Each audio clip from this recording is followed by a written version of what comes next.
Okay, yep. It is running.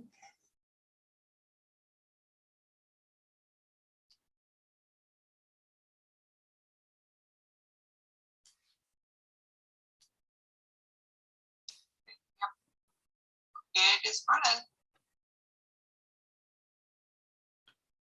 Where that was delayed.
Lori, are you there?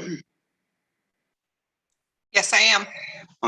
I'm going to check because right now I just noticed the volume is coming through the computer and not the TV. So can you give me a half a second and then say something? Lori, are you there? Yes, I am. All right. Check because right now I just noticed the volume is coming through the computer and not the TV. So can you give me a half a second and then say something? Lori, are you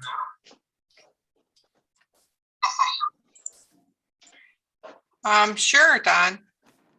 Okay, well, actually, you guys will be. You can hear me, right? I can hear you just fine. Yeah, I was getting an echo for a little bit, but it's cleared up now. Well, I can turn the volume down on the TV because as long as it's coming through over the speaker, people that are calling in will get the volume or the voice too. So I'll just turn this TV off. You may have to listen to her through the computer. Okay. Okay, so we'll be starting in a couple minutes. Lorraine, I got something for you.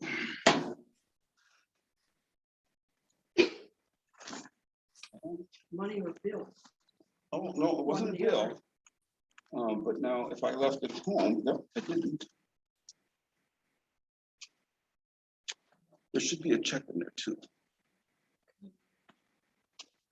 Right. Is it there? Then Yeah, I there's didn't a lose check it. here. Okay. I got it. That way I didn't lose it. So, I'll pass on the application for you. okay. Don, your wife said Oh, thank you it for hasn't been checked giving that to Noreen. Okay. My wife is checking up on me. Said thanks for giving it to you. So. Well, just know that taking care of that chat part is for me to do. Yeah, I don't plan on doing it. Okay. And I'm unmuted, correct? Yep. Yep, you're unmuted. We got about a minute before we Right, get I'll shut up. started. Yeah, Oh, and then my phone's gonna go off. I'll get it for you. Okay. And then I'll get the paperwork. I don't know if Jen is coming tonight or not.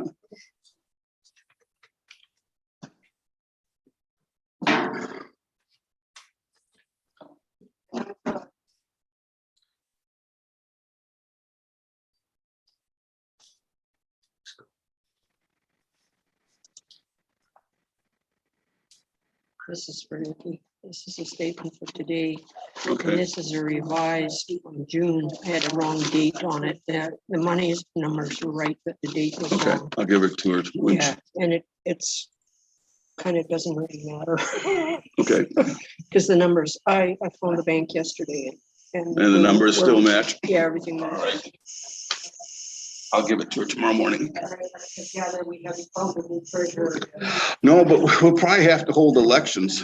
The treasurer automatically moves into being president, you know.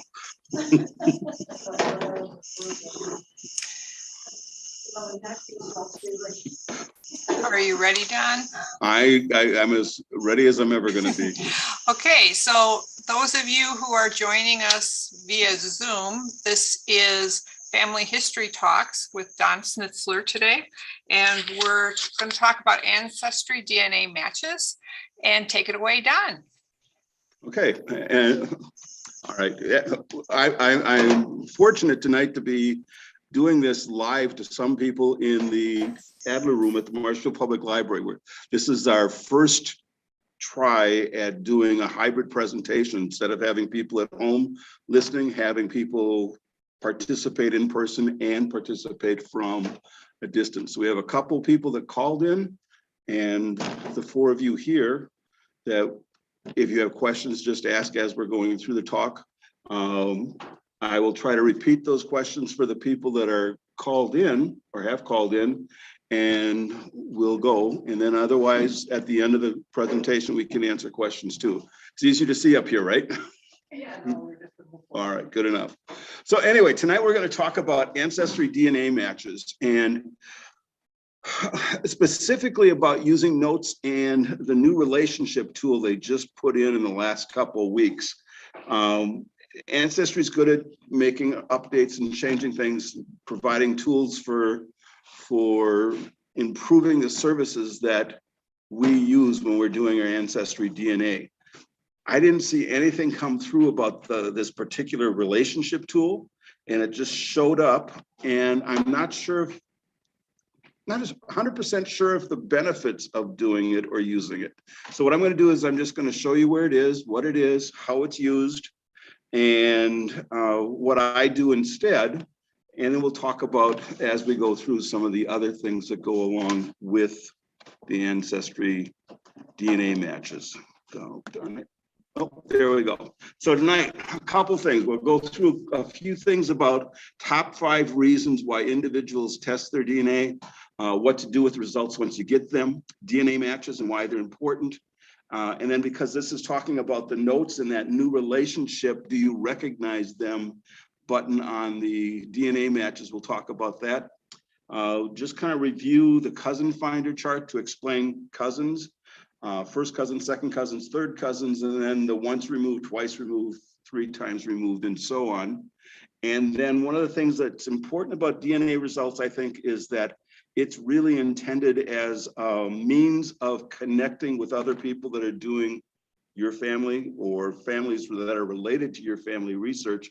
And so just briefly talk about reaching out to them. I got a sample letter that I'll show you that is suggested wordage or verbiage for reaching out to someone, and then an actual letter that someone sent me, and we'll talk about those as examples. So the top 5 reasons.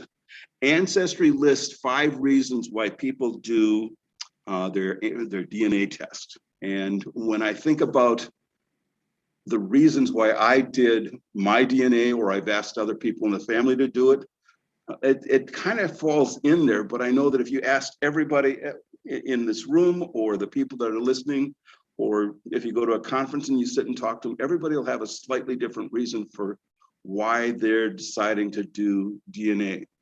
But according to Ancestry, it's because people want to learn their ethnicity. And when you look at the results, there are some people that only are signed up or have limited amount of information in there, so that's really all they can find out is what they get when they get their DNA story.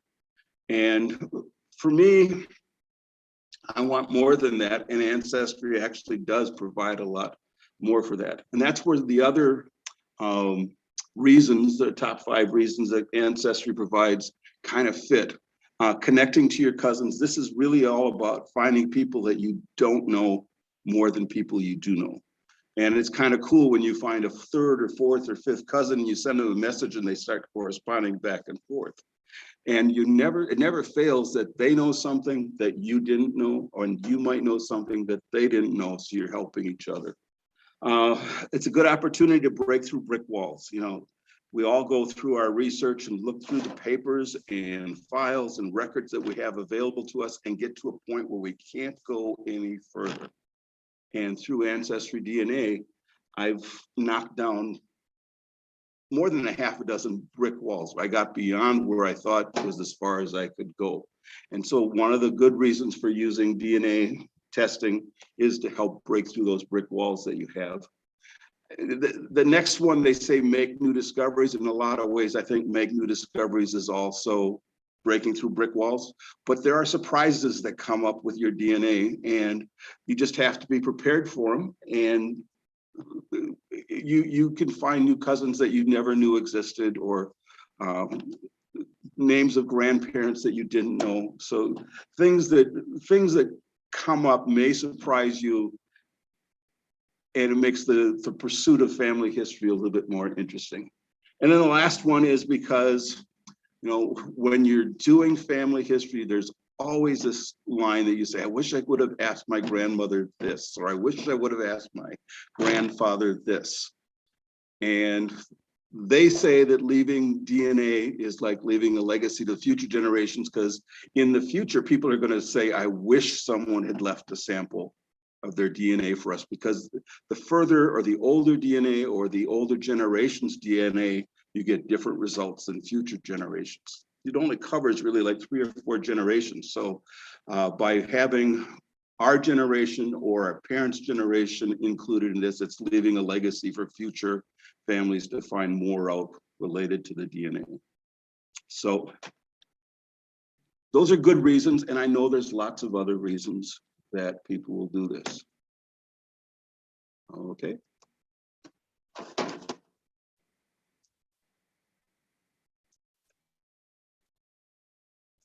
Computer has a mind of its own. So one of the things, once you decide that you're going to do your DNA, you wait 4-6 weeks, and then you get your results. And then the question is, what do you do with the results that you've got? And for some people, it's just that DNA story. Others are really looking for the DNA matches. And then if there are individuals who link the DNA to their family tree on Ancestry, there's that last category, the through lines, which provides additional clues or hints to future generations back.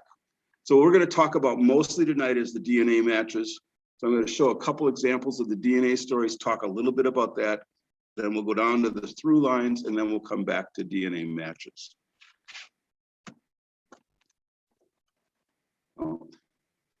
So anyway, this is my DNA matches, and I think it's kind of interesting.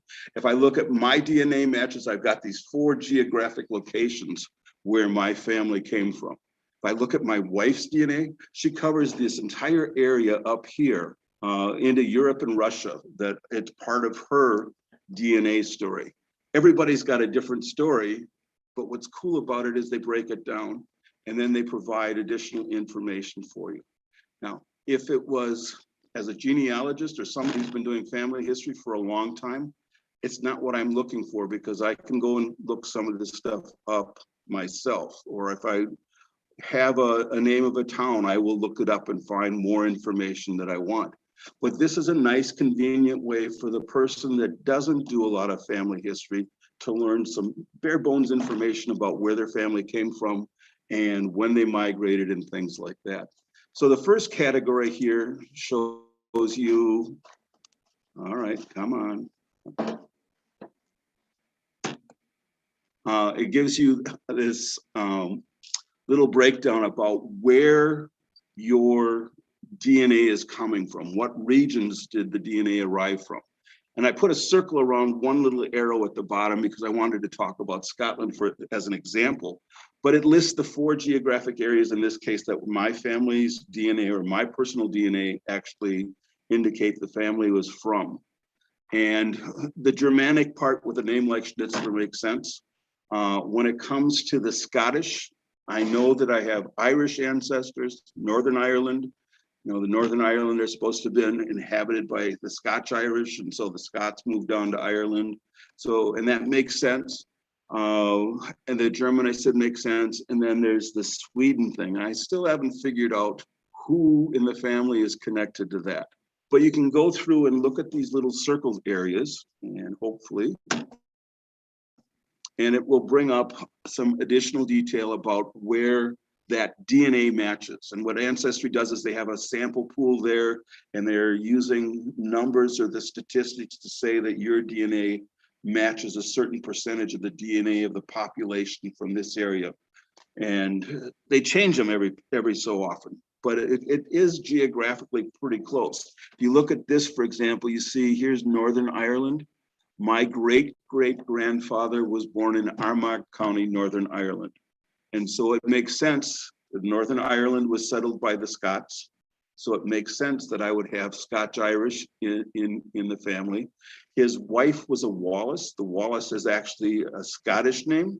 So it makes sense when you look at this, that geographic area matches my family history. And as a genealogist, that's what I'm going to do, is I'm going to look forward to see if it matches what we know or what we think we know about the family. And you can do that for each of the different geographic locations to see if it matches. So far, I can't say that I can match up the Balkan states with anything that comes up in the actual family history records, but there must be something. Second thing that they do there is they show you, oops, excuse me. All right. Okay, come on, here we go. The second thing they do is they have a map of the United States showing you where your family's settled. And I thought that was kind of interesting. So how accurate was it? I have a large French Canadian side of the family, so up in Canada makes sense. The family was in Quebec for 300 years before they came down to the United States. So it makes sense that there's lots of relatives in that area. And then I have lots of connections to Wisconsin, either central Wisconsin, over by Green Bay. It all makes sense. And if you look on this little chart here, it says early Wisconsin settlers, and then it's broken down into central Wisconsin, Brown County and Outagamie County, and then Green Bay specifically. And my Dutch ancestors all settled in the Green Bay area. All right, so why is that doing it? Then the next feature that pops up is if you look at this chart here, I'm going to back up again. I hate to do this. No, not moving. If you look at this chart, when it comes up, there's a scroll bar that pulls down that you can go by decades. And it tells you a little bit of the history of what's going on in that particular area at that particular time. Again, it's something that a person who isn't, that a person that wants to find that information themselves could find it, but they'd have to dig for it. And this is just a nice, easy way of providing it for someone that just wants to get a little bit of information about where their family originated from. And so it does provide that. And there's a lot of people who take a DNA test, whether it's with Ancestry, Family Tree, 23andMe, or Family Tree DNA. They all provide the same kind of reference. They give you a brief description of the history of where the family names should have shown up. The other feature that I think is kind of cool here, and it looks really cool graphically. You get to see, oh shucks, you get to see, not working with my own computer here, okay. You get to see this pattern of where people migrated from. So if you look, and I hope you can all see that, you see lots of little lines connecting Europe to the United States. And what they do is they actually take information out of your family tree. So if you don't have any of the old country addresses in, or countries or cities, they don't have this to put in. So if you put in a complete family tree and you have listing of the county or the city where families emigrated from, you'll see that. If you don't have that information in your tree, all you have is them scattered around in the United States. So the more information you put into your family tree program, either on Ancestry or Family Tree Maker, and the more of it that's uploaded to Ancestry, the more of those little jumping from one country to the next show up. Another feature that's kind of cool is this one, and that has to do with where family members are currently located. And I know that it's small, but inside each of the little green highlights here is a number. So for example, in Wisconsin, there's 58 matches to my DNA that are related to the family. It doesn't say where they come from, but 58 of my family members, whether it's first cousins, second cousins, third cousins, or whatever, have tested with Ancestry, and their matches are showing up that that's where they're living. And what I think is interesting is, and I hadn't seen this before yesterday, is that over here in Northern Ireland, there's now one name listed. So naturally, I'm going to find out who that one person is and get in touch with them to see what they know about the Spencer and Wallace family from Northern Ireland.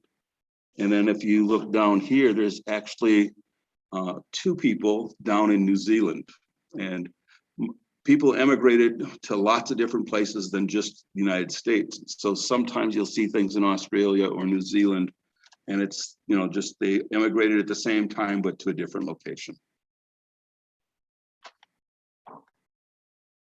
And then the last one that I was going to talk about before we do the DNA matches is the through lines.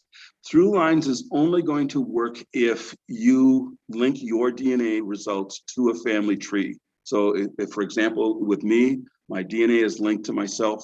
And so when they generate the results, they can see that it's my DNA. They can identify my parents, my grandparents, my great-grandparents, and so on. And what they do with through lines is they use the family tree matches. It's not really done by DNA, it's done by family tree matches to bring up other possible matches. And so here you've got my folks, my grandparents, my great-grandparents, or the start of my great-grandparents.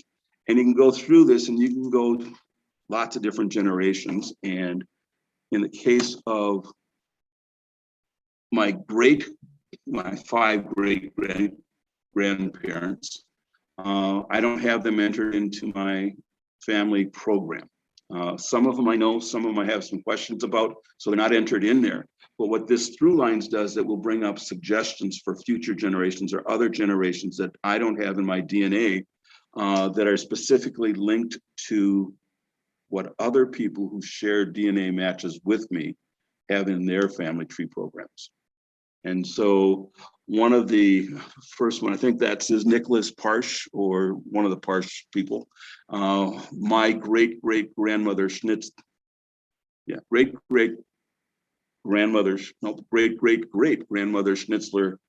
I have one record that says she was a Barzak, but everybody else says the family name is Parsh. And it looks like that's really the right name, but I have this record from a church that says it's Barzak, so I've never thrown it out and never put the names in. I have to really disprove that yet, and I haven't gotten to that. So in those cases, the names show up as suggestions of things that I can include in my DNA. And it's kind of cool because you'll find things, break through those brick walls by using this. But the only way it works is if you've uploaded a family tree to Ancestry, linked your DNA to it so that you get those kind of results. I know a lot of individuals who don't link their DNA to their Ancestry tree, and so they don't see these kinds of suggestions.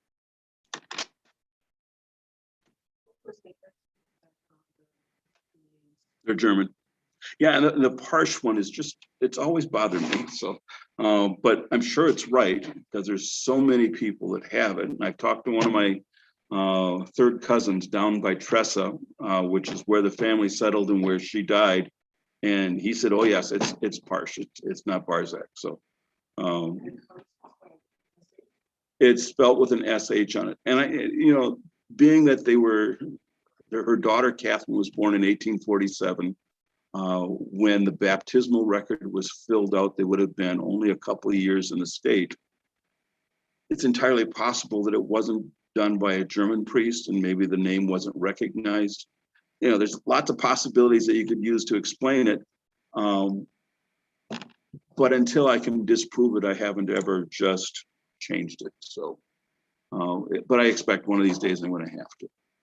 So what's important about the DNA match category is the DNA match category is really all about identifying cousins.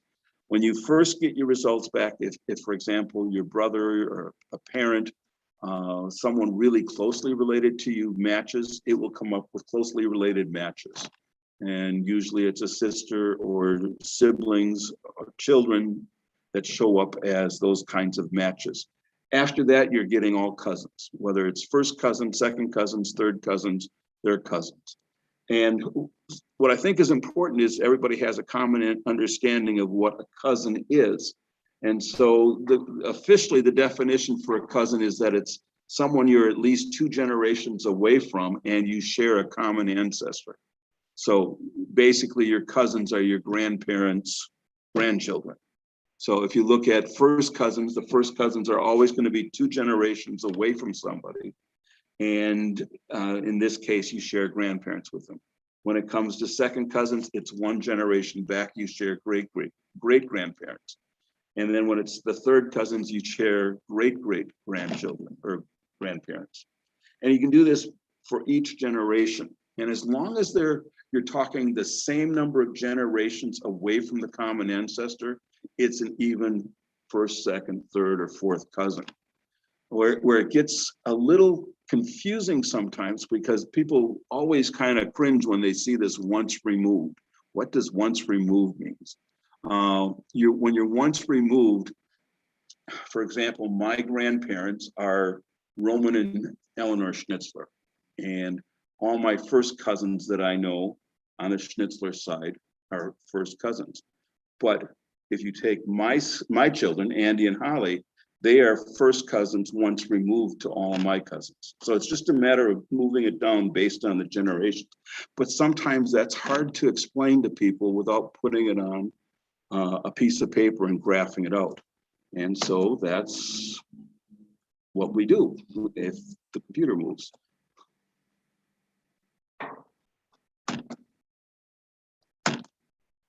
Well, oh, darn it.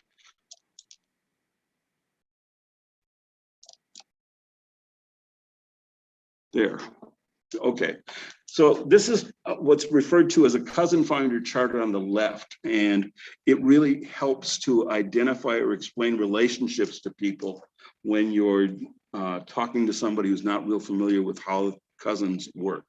So what you do is you put the name of the cousin or the name of the common ancestor up in the corner, then you list the descendants down to the person you're trying to match on here, and then you take and work the other way with the person you're trying to get information for.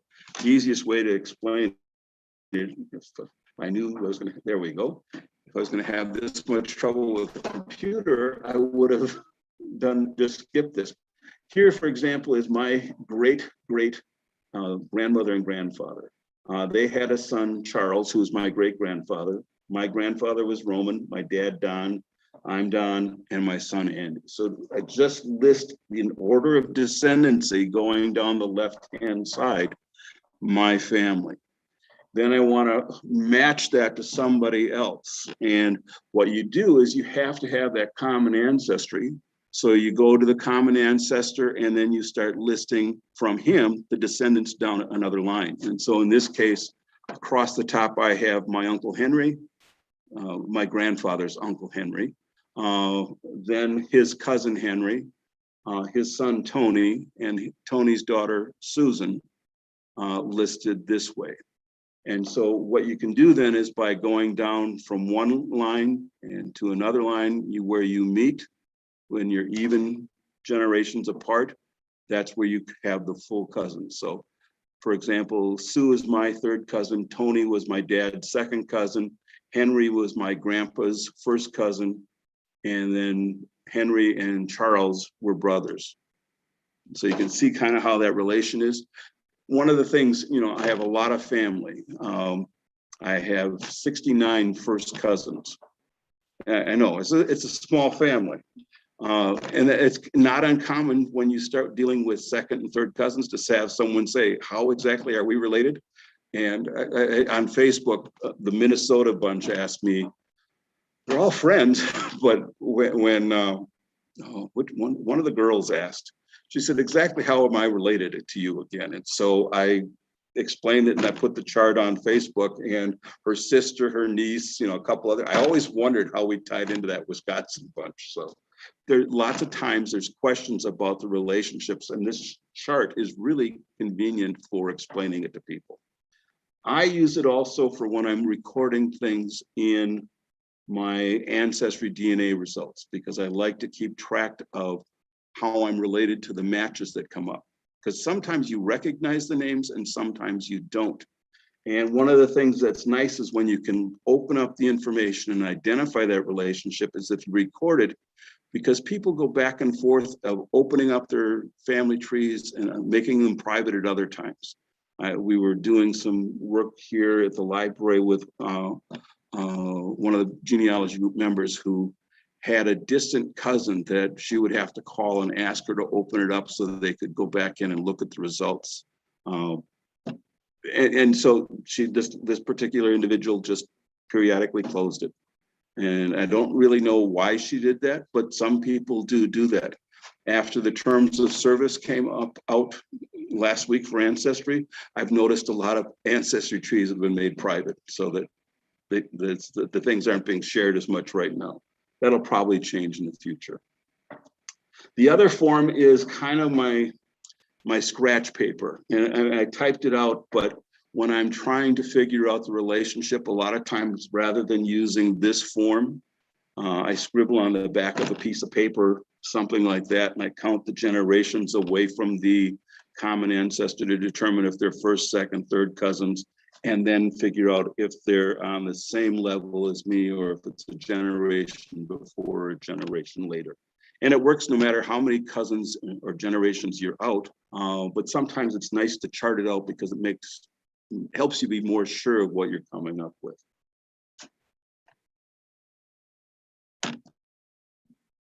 And then I use that when I start looking at the DNA results. I pulled up a screen from a talk I gave in 2019 to show you that ancestry changes over time. In 2019, you can see it's a similar look, but it's slightly different if you look at it really closely. And what we'll talk about today is some of those differences. But when you look at your DNA results, your DNA matches, they tend to rank them in order, descending from the top to the bottom, closer relatives to more distant relatives. If you see someone with a little blue dot on it here, down on the bottom over here, you can see those two blue dots. That means that you haven't reviewed those matches yet. And you can actually click on the unreviewed up on the top and sort them out so that you can look at all the unreviewed at the same time. And so if you've got time to kill someday, it's a nice way to go through and look at those and sort through those to see if they're on mom's side, dad's side, and what the relationship is, whether they have trees and don't have trees. So first thing I wanted to talk about is this relationship.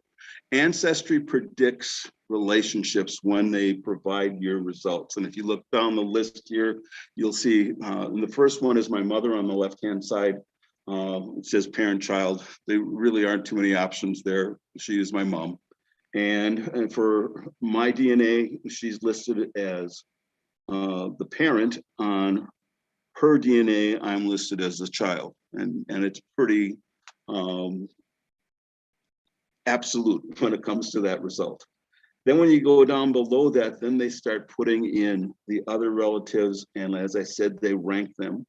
And they tend to use the phrase first or second cousin, second to third cousin, third to fourth cousin. They don't want to make that ultimate determination because there's overlap on the way the centimorgans of DNA are preserved or shared. So when we look at this, you can click on those titles and it will bring up a possible relationship. Now, I don't remember. Oh, this is my cousin's daughter. And it suggested the relationship was a second, let's see, I think it said a first to second cousin is what it had suggested. And when you look at this, it gives you some percentages about people who fall within this range of DNA centromorgans are going to be first cousins or first cousins once removed or second cousins. They fall within there. So they just kind of give you some general guidelines. What's nice is in the past, you can still do this. You can determine that relationship yourself by using those charts and then record it. And I'll show you how we do that. But in the current scheme of things, they've added this other feature, which you look here on the old way, because my mother had tested, everybody who was related on my mother's side came up as being identified with my mother as far as DNA goes. And then when it comes to the new way of looking over here, they don't put down the relationship. They ask you if you recognize this individual. And now you can go in and say yes, and then designate what that relationship is so that it's actually recorded on their records. I'm thinking that there's a benefit to them more than to the individual subscribers, because when I look at it, what I do with my notes has more information than what you get when you do, when you fill in this column. And I'll show you how that works in just a second. So one of the things that I always do when I first start looking at these things is every time someone comes up as a match, I will look to see if they have a tree. And people if you look at this list, and I'm going to try to back out of here, you can see where it says public tree, no tree. Basically, you have public tree, no tree, unlinked tree that you can choose from as far as looking to see what's there. And you open them up and it gives you clues to who or how you're related to people. And so you always want to look at that when you're looking at the DNA. Sometimes you'll recognize the name and it's easy to figure out the relationship. Other times you don't.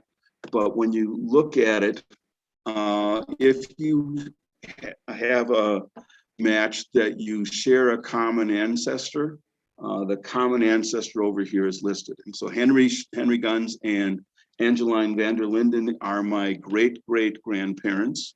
And so this particular individual is going to end up being my third cousin.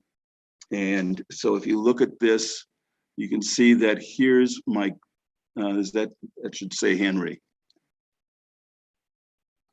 I can't see it, to be honest. That should say Henry. And then it will be, Henry's son was Isidorus. He's my grandfather or great grandfather. And then Henry had 9 kids. And so this is Aunt Caroline's family coming down. And you can go through and look at the relationships and actually fill in one of these forms to come up with a list of how you're related. There, oops, shucks. All right, and we'll go through and explain this in a little bit more. The other records that you can look at, here's a family tree that's all private. And you tend to think about trees that don't have any information as not being beneficial. We kind of mess things up when we create these things. My family tree is recorded as the Schnitzler-Spencer family tree. Some people will use surnames, and this one, for example, is Jankowitz and Olson. There's another one out there that's McCarthy. You know, people will name them different things, but a lot of times when they give a tree a name, it has a meaning to them. And that meaning can be a clue for us as we're going through and writing down family history or trying to make matches make sense to look at it. So in this case, for example, we have a private tree where there's no information provided. We do know that the tree was owned or is owned by somebody with the name Jean, and that she has to be a descendant of Isidorus and Johanna Van in Longenberg Guns, and those are my great-grandparents. And then over here, right there, it says that it's Jankowitz and Olson. Only one of great-grandpa Guns's grandchildren was married to Jankowitz. And so you can immediately start knowing where to look in the family history information to find that relationship. So the tree doesn't have any information. The name has enough information to tell you or point you in the right direction. We just had our family reunion. I spent time talking to Jean at the reunion. So it's the right person. And what's nice about it is she still maintains her privacy in her family tree. But there's enough there that people that find that tree could get something out of it. And there's lots of times when you'll see private listed in a whole bunch of things and then just one or two names out, a few generations. And those few generations out are oftentimes enough to help link you back to who the individuals are that own that tree and how they're related to you. And one of the things to keep in mind is that Ancestry DNA or any of the DNA testing platforms are actually only one tool in the toolbox to finding out relationships for genealogy. After you come up with something that you get a name, you can use newspapers or vital records or things that you have in your home for family records that might also tie in and provide the clues you need for that information. So that's with a tree where you just have very little information, and yet it can be beneficial to look at that information and identify the individual whose tree it is. And I circled that so I could easily point it out. Didn't. Another tree is the private tree. Private trees are a son of a gun because those you can't get to unless you write to the individual and say, I see that we have a DNA match. Would you object to sharing that tree with me? Or could you look at my tree and tell us how we're related? Now, this is a second cousin from down in Illinois for me. Tim actually has a bunch of stuff that he got from his older sister who got it from me. So I know what's in his family tree. But it's a matter of recognizing names when you look at these. You will recognize names for your cousins or second cousins that help explain the tree matches, and it adds to what you're doing for the family history. Come on. All right, I think this is the unlinked tree. And this is just in case you haven't looked at Ancestry a lot yet. There's a category called unlinked trees, where if you open it up, there's a tree there, but it doesn't come up and show you the family tree in your that little box there to start with. It doesn't list the names automatically. You have to take 2 steps and click on it to open it up yourself. And then once you're in there, you can see what information they've shared. And this is, again, another second cousin of mine. When I looked at this, it took a couple seconds to think of, okay, I know that name. Where do I know it now? What family is she from? But this last name here is very unusual. And so when you open up your family tree program and type in the last name, all at once it pops up with who she married and how she ties into the family. And so it's a matter of just recognizing things that you should already know about your own family. And if you don't know it, then it's stuff that you can gather and put into a tree to build the tree. And there's lots of times you use the DNA to help you build trees. So, all right. And then I wanted to talk about notes. Look at my family tree. This is a real common thing for me to do, is go in and type out this cousin relationship for everybody. And so if you look at my DNA matches here, this is again my mother. I don't really need to explain how I'm related to my mother. But then when I start going down the list of DNA matches, I actually type in this little table as far as that cousin finder chart, what would go across one line and what would go across the other side, with the relationship explained at the beginning. And so the first 2 here are interesting because they're actually double cousins. And it's very common in my family for shared cousins. My dad and his first cousin married sisters. Up in Ladysmith, where my grandmother's family was from, an aunt, actually a woman married my great uncle, and then her brother married my great uncle's niece. And so there's lots of times in the family where we see marriages, these double marriages coming up, and it makes the interpretation of the DNA a little tougher, because now these guys here, who are actually my first cousins once removed, have a higher amount of DNA than some of my cousins. So it's just interesting the way the results show up. But because they're a double cousin, I can't use this feature over here, which is that I haven't figured out how to use that feature yet. How to explain the relationship on that new relationship chart. Well, I'll show you that in a minute. All right, come on. Oh, darn it, moved. All right, so this is an example. I always create these notes, and here's two people that are out about 4th to 6th and 5th to 6th, 4th to 8th and 5th to 8th cousins. They're distant. And they have really a small amount of DNA matching. This one's at 39 centimorgans, and Jenny's at 14 centimorgans. I've actually known Jenny for a long time. She is a third cousin once removed. And anyway, so even with small DNA matches, you can contact or reach out and contact cousins.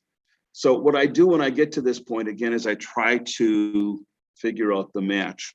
So with M or Mom MMC123, it's not going to give you a clue as who she's related to, anything there. So you have to open it up, and when you open it up, it provides this nice tree here that she has linked her DNA to. And our job when we find that is to see what we recognize in there as far as a family name. We see right here that the common ancestor is Robert Spencer and Mary Wells, great-great-grandparents for me. So somewhere in here, and because her tree is completed this way, the results have got to be here. Somebody connected to Robert and Mary is listed in here. So it's a matter of just looking at it and finding it. I don't see the name Spencer showing up, so you have to look a little closer to figure out what's going on. But Robert and Mary Spencer's oldest daughter was Elizabeth or Libby Spencer, and she married a Wolcott. And so if you look way over here at the end, Lewis Wolcott and Elizabeth Wolcott are actually Lewis Wolcott and Elizabeth Spencer. So it's a matter of just recognizing that from information you know about your family history. And then once you can do that, you can go through and start tracing the family down. This would be Mom 123, Mom MC 123, and her father, her grandfather, and great-grandmother. So you can kind of tell the generations for how she's related. And then you create a note and you write it down and put it in there. So here's my little cheat sheet. And so Robert and Mary up here, you can see that MM or Mom 123. I don't know her name. I haven't figured that out yet, and I haven't contacted her yet. But she is a fourth cousin to my son. She's a third cousin once removed to me. And if you look at this, this is even generations here. And so that's where the fourth cousin comes from, because technically I'm the third cousin to her father. She's one generation down from me, so she's my third cousin once removed. And so that would be the information that I would type in a note. I'll show you how to do that in just a second. Did it move? There it moved. And okay, so I type the note and the note comes up right below the screen, and it says she's my third cousin once removed, and then it traces the lineage: Robert Spencer, Libby Spencer. Well, the top line will be Robert Spencer, William Spencer. And then when I start with her family, it starts Robert Spencer, Libby Spencer, or Elizabeth Spencer, and down. And Ginny is actually the same relationship. Her father is Edward, and this Mom MC123, his father or her father were direct ancestor was George. So it's two brothers, and so they're distant cousins also.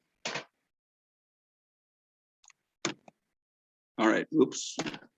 Now they've added this new feature over by the arrow here. You see, they say, do you recognize them?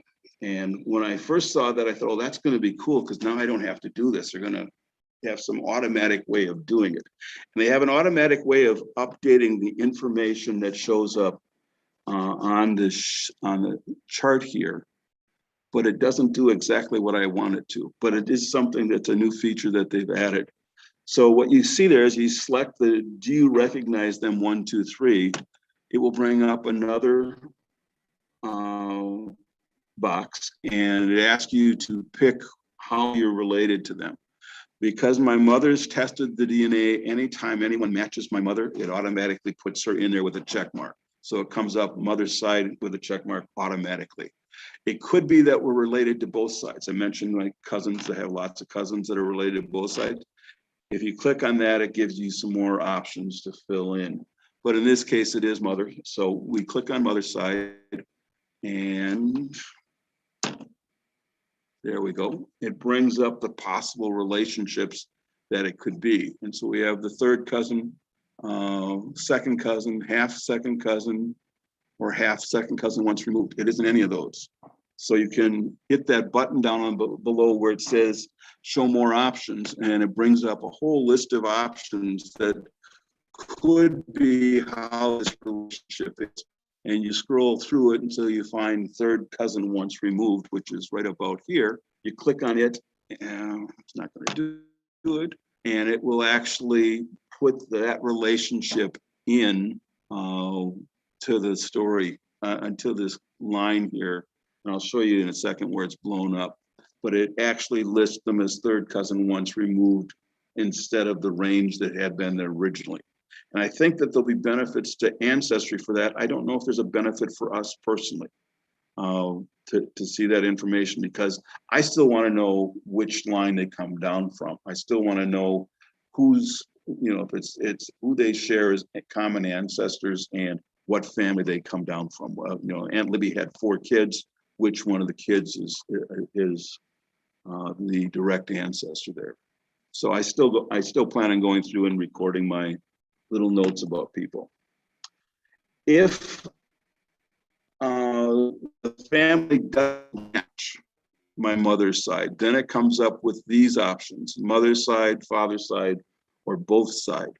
And in this case, this is my cousin's daughter, and it's the first cousin. So I know it's my dad's side, and I click on that, and it brings up what the relationship is to Donald Schnitzler. And again, she's the first cousin once removed. So I checked that, and it will ask me to confirm the information, and that's right. So I confirm it. And what they do is they make changes to the line where her match is listed on your list of matches. So they actually put in the first cousin once removed instead of that range. They put this little note in there that it's on the father's side. For sorting, that'll be nice.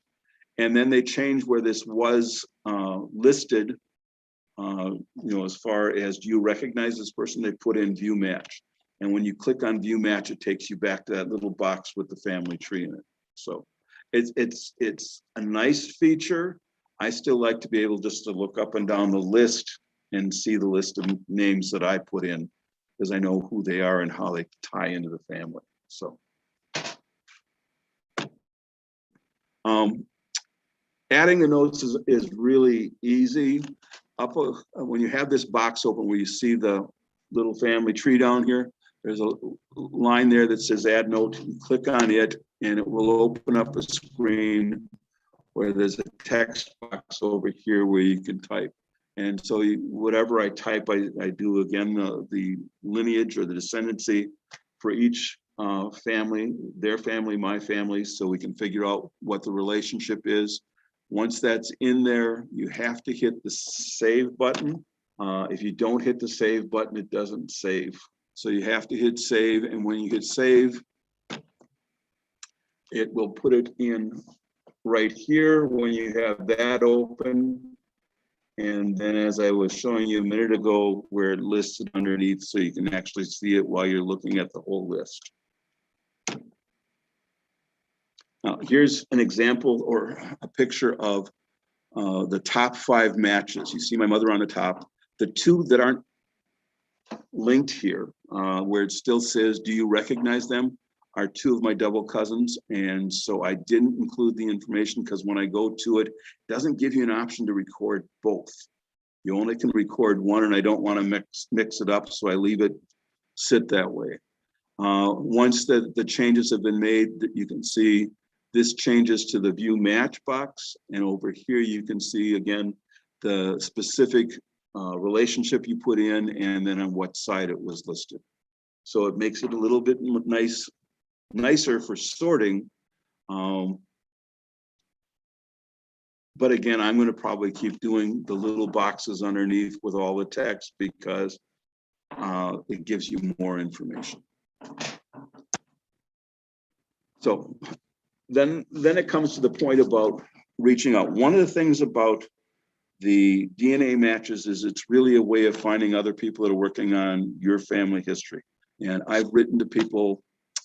One of the matches I found, for example, was related to my great-great-grandmother, and he had her sister listed as her rather than her. And her sister died when she was less than a year old in Canada. And she had, her name was Marie Adessa Rivard. My great-grandmother's name was Marie Emily Rivard. And the birth dates are real close. They were the two siblings in order.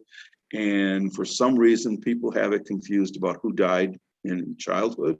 And so he had Marie Adessa instead of Marie Emily. And I just reached out to him and said, I think that this date is wrong. And I showed him in my tree and kind of explained to him what I had and said, I don't have the actual record for it. I've seen it, but I don't have it here. And I sent it to him. And next morning when I got up, I checked my email. He's up in Canada. He has access to some database, and he sent me the actual death certificate for Odessa because he had it. He could find it through something at the university there. And so we corresponded a couple times after that, and that's common. I don't think you really, there's a couple people I correspond with fairly regularly, but a lot of times you'll go back and forth about one or two things, and then the conversation kind of drops until somebody needs something. But I think it's important that, not to pass up the opportunity to collaborate with people. And so this is a sample email I found from a couple of years ago, actually 5 years ago already, kind of telling you, suggesting how to reach out to people that you have for DNA matches. And I like to think about it just keeping it simple, because if they ask too much, people tend not to answer. So keep it simple and explain who you are, how you found them, and what you're looking for. And I tend to answer every one of these emails that come in just because I don't want to have a reputation for not answering things. I have sent messages out and not gotten answers, but more often than not, I get a short answer back from somebody. And I've always gotten help on the things that I really needed to get help with.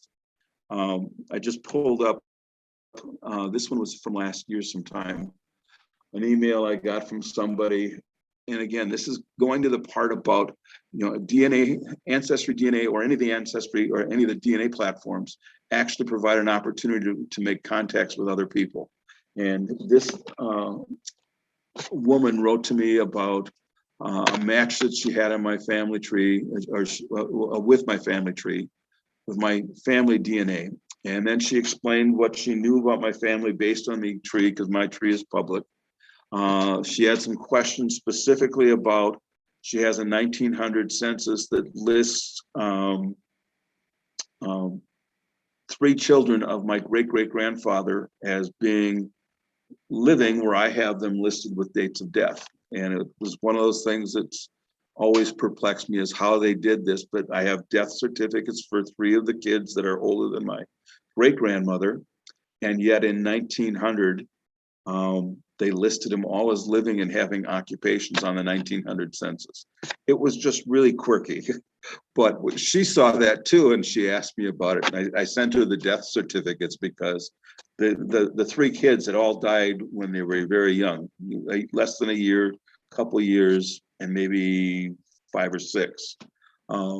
but they were gone. And yet somebody, when they asked the question on the census, who the children were, they listed the right children, how old they would have been, and gave them occupations. So, but my family has a weird sense of humor, so you just never know.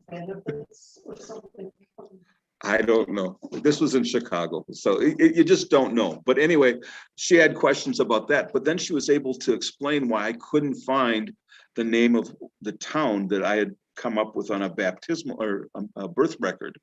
There was a question about where this person was born, and they were talking about my great-great-grandfather, Johann Neubauer, and they only wanted the country of birth. And so they wrote out the whole name, the town and stuff. And then they realized that it wasn't really what they were supposed to write out, and they crossed it all off. And I translated it as best I could when I found it. And it said, what I read was something called Zeinbelbury, and it just didn't make sense. I couldn't find it in Poland. She looked for it, she couldn't find it. And she said, I think that your town is Zembelberg. And it wasn't in a place in Poland. She gave me the current Polish name for it. She had his birth certificate and everything else from there. So one of the things that are really nice about the DNA matches is it's an opportunity to meet people that can provide things for you, or you can provide for them. So we exchanged a couple emails back and forth, and again, I haven't heard from her in a while, but it was kind of a nice exchange because there was information about my great-great-grandfather that I didn't know, and then she had other family members beyond that. So it is nice to use the DNA matches as a way of finding people to collaborate with. So a couple things, I guess, to kind of stop this, how far people dive into their DNA results, whether you test your DNA and just want to look at the DNA story, or whether you want to spend time with the DNA matches, or if you want to link your DNA to your actual family tree, is all a matter of personal choice. I don't think there's a right or wrong way of doing it. If you do use the DNA matches, you are really trying to identify cousins more than anything, because the cousins are the ones that are going to have different information.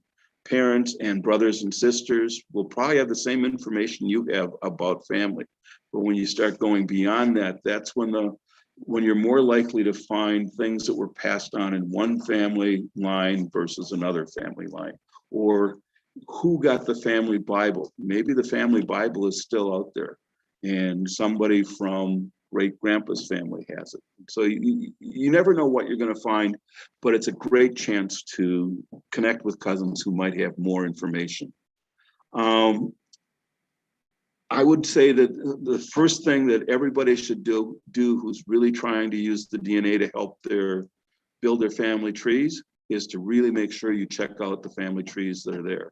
And yet, Ancestry family trees, any public family tree, is only as accurate as the people that are doing the work on it. So just because somebody matches and you see a name that may fit your tree, you also want to verify or validate that information so you know it's right. Don't want to just go in and grab it because somebody else has it there. And I guess that goes to the line about applying basic genealogy techniques to determine relationships. You want to verify those relationships in other ways than just by using a public tree. And again, reach out to people that you think can help you and reply to those that ask you for help. I think that's really important, because otherwise you're missing an opportunity to actually get along further on your family history than you might otherwise.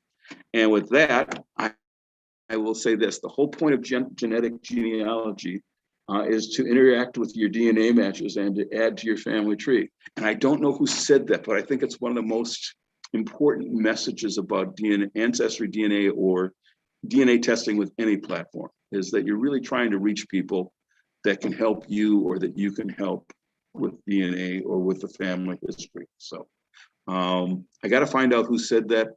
It's probably Ancestry, but I don't know off the top of my head. So with that, I'll shut up and take questions. If you want to sit down and talk about family DNA sometime.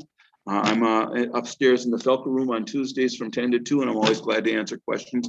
And I like playing with the ancestry when I don't, or the DNA when I don't know what's going on, because it's really challenging to look at a family you don't know and figure out the matches. So with that, any questions? Lori? Hi, Don. I don't have any questions so far in our part. I got a couple more questions though.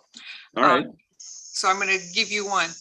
I have a common ancestor with a lot of people back in my family tree. My family tree has been done by other family members, but I have multiple different dates of birth for this one common ancestor. And she's about 8 generations back. So how exactly can you narrow that down? Okay, so you've got a common ancestor that's 8 generations back. Right. Okay, and you're using DNA to prove that, or what? This is just using family trees that not on Ancestry, but the ones that I've looked on in Ancestry have different birth dates and birth years than the ones that I have in my family history that's been done separately. Well, one thing to get used to is that most family trees that show up on Ancestry, you will find discrepancies. Doesn't matter how good a person tries to be, discrepancies show up. You know, I can be typing something in as 12 January 1942, and all at once it's 21 January 1924. Mistakes happen just naturally, so you got to really watch that. As far as just based on the family records that you're mentioning, you want to go back and find out how or what they use to document their sources, so you can judge the accuracy. Source citation is really important when you're trying to look at something, because then you can go back and redo what they did to see if you come up with the same conclusions. And so that's the first thing I would do, is if you're finding discrepancies, I'd try to find out what sources they used and then recheck those sources. As far as multiple family trees, sounds like you're going to be busy for a while, because that's the name of the game. I do have a question now. I have a statement and then a question, very informative. If I had a mistake on my family tree and linked my DNA, would Ancestry note it anyway? I don't think Ancestry would notice or notice it. Yeah. I once you, and actually I didn't show people, but when I have matches, it's possible now to link everybody's DNA to your tree. So when you're going through, like my cousin, I can take her DNA results and actually link that to my tree, so you can actually see how all those things relate in the tree. I don't know that Ancestry would know whether I was putting them on the right individual or the wrong individual. Thank you. Any other questions? Anybody here? You said you have you done your DNA? And have you any good results? I didn't break through involved. Oh, okay. And you just did it recently, you said? Or okay. Well, it may take a while. You actually, you know, I'm thinking I did mine maybe 6-7 years ago, and there's always new people showing up. I have 600 and some close matches that are 4th cousins and less, and then God knows how many thousands that are over that. I don't try to look at all the ones that are 5th to 8th cousins, but I do go through and kind of pick out the ones with family trees there and look at them, and you do turn up and recognize relatives, like I did with the Wolcott family, mom 1, 2, 3, because she had a tree. I opened that one up. If she hadn't had a tree, I probably wouldn't have opened it up and known the results. So.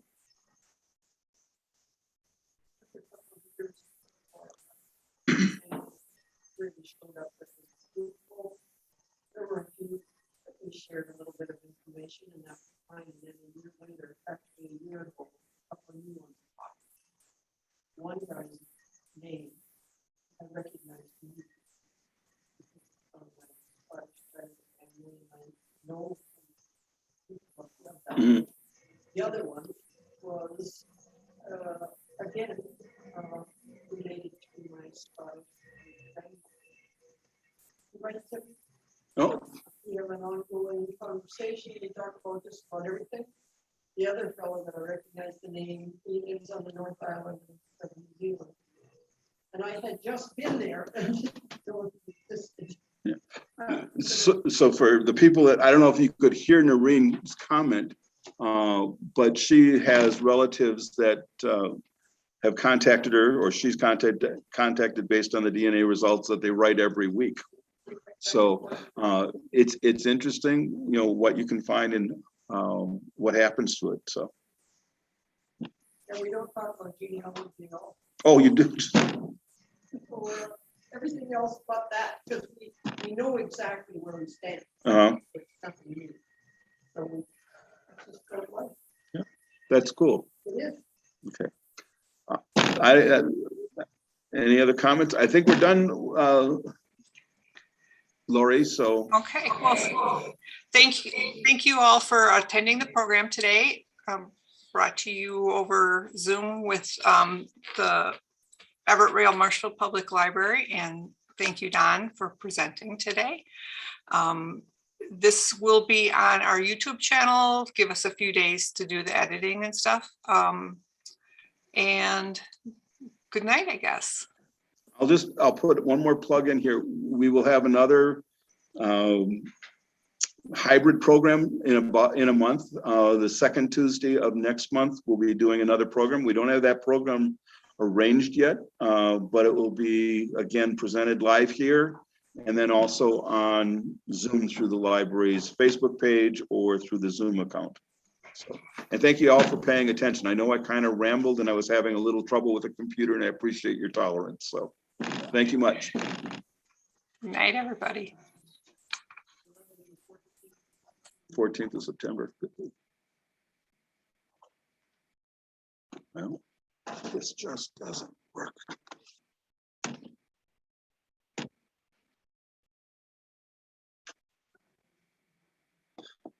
So we don't really have anything to say for a meeting because the boss is over in Rochester. So yeah, you can do that. $398. Wow.